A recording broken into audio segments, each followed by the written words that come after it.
یہ بدترین ٹرائل اس کو ٹرائل کہا جائے کیا جا رہا ہے، جس میں آج تک پاکستان میں وکیلوں کو کبھی عدالت سے نہیں نکالا گیا۔ پہلی دفعہ ڈیفینس لائرز کو عدالتوں سے نکالا گیا، جہاں انہوں نے جرح کرنی تھی اور جرح اپنے من پسند وکیل سے کروائی گئی جو کہ جرح نہیں کرا سکتا، اور اس کے علاوہ پہلی دفعہ وکیلوں پر بندوقیں تانی گئی ہے۔ جو واقعات سامنے آئے ہیں کہ ان کے ایک چھوٹے کمرے میں لے جا کر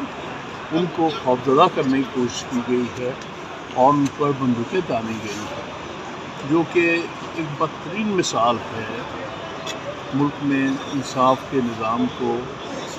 جو ہے وہ پرورٹ کرنے کی۔ لہذا اس کو ہم ٹرائل نہیں مانتے، نہ ہم سمجھتے ہیں کہ قانون اور آئین کے ساتھ کسی قسم کا بھی اس کا کوئی تعلق ہے۔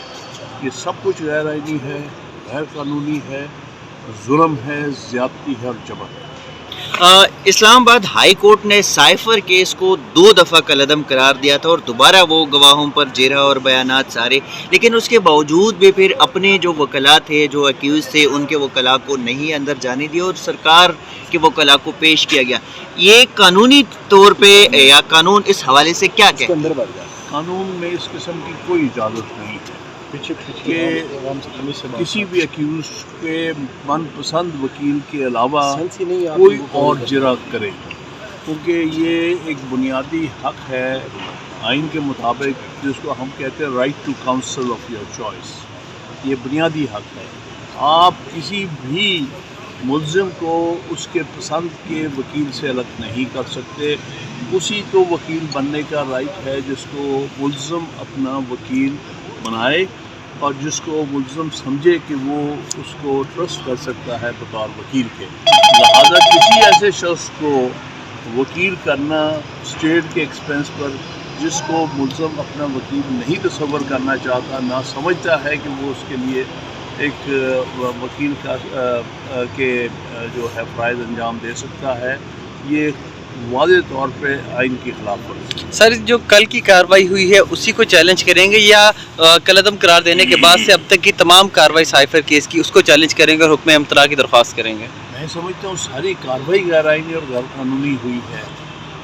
جب اس کو انہوں نے واپس کیا ہے، وہاں پر ریمانڈ کیا ہے، اس کے بعد کی کارروائی جو ہے وہ بالکل غیر آئینی اور غیر قانونی ہے، اور ابھی صرف کل کی نہیں بلکہ جو ہفتے والے دن بھی کارروائی ہوئی ہے، جس میں کہ ایک معقول وجہ تھی ایڈجرنمنٹ کی ٹرائل لائر کی، اس کو ریجیکٹ کر کے اپنی من پسند ایک ڈیفینس کاؤنسل جو ایکچولی پروسیکیوشن کا حصہ ہے، وہ پروسیکیوشن ٹیم میں سے ایک شخص کو سلیکٹ کر کے بطور ڈیفینس کاؤنسل کے لگایا گیا ہے، اور اس کا مقصد صرف اور صرف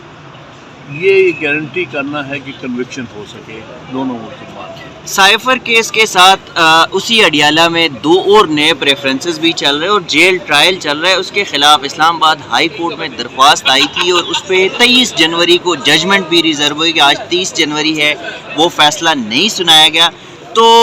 آپ سمجھتے ہیں کہ جو آپ آج لائرز آئے ہیں، بڑے سینئر وکلاء ہیں، اور آج آپ سٹے مانگیں گے تو آپ کو یہ سٹے مل سکتا ہے؟ یہ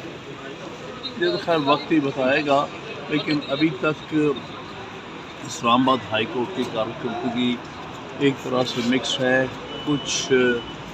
ججز کے بارے میں ہم محسوس کر رہے ہیں کہ انہوں نے آئین اور قانون کی ضروریات پوری نہیں کی، لیکن کچھ ایسے ہیں جنہوں نے اچھے آرڈر پاس کیے ہیں، جن کی وجہ سے یہ 2 دفعہ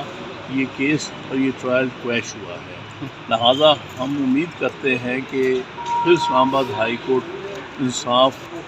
کے اصولوں پر چلتے ہوئے، جیسے 2 دفعہ انہوں نے یہ جو ٹرائل ہے اس کو کویش کیا ہے، یہ بھی جو ٹرائل جو ہو رہا ہے، جو چل رہا ہے، جو ٹرائل نہیں ہے بلکہ ایک ڈرامہ ہے، اس کو کویش کیا ہے۔ خان صاحب، یہ یہاں پہ ہم کہہ سکتے ہیں کیونکہ پی ٹی آئی نے پہلے بھی چیف جسٹس عامر فاروق پر عدم اعتماد کا اظہار کیا ہے، تو کچھ ججز سے ہم یہاں پہ وہ اخذ کر سکتے ہیں کہ آپ بھی چیف جسٹس پر عدم اعتماد کا اظہار کر رہے ہیں؟ دیکھیے، یہ جو ملزم کا رائٹ ہوتا ہے کہ وہ اپنا عدم اعتماد کرے، جج پر، اور جج کو اس بات کو سمجھنا چاہیے اور اس کو صحیح معنی میں رائٹ اسپرٹ میں لینا چاہیے.